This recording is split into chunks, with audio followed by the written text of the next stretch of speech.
மருதமலை உச்சியிலே சிங்காரவேலன் வாழுகிறான்.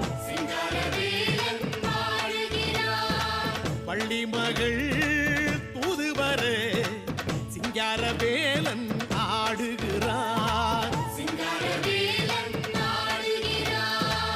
அறுபடை முற்றத்திலே வெள்ளி நிலவில் ஆடுகிறான்.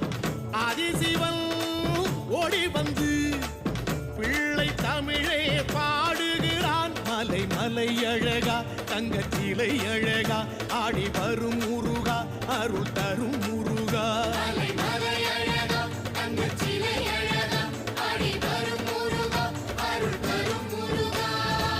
மருதமலை உச்சியிலே சிங்காரவேலன் வாழுகிறான். பள்ளி மகள் தூதுவர சிங்காரவேலன் ஆடுகிறான்.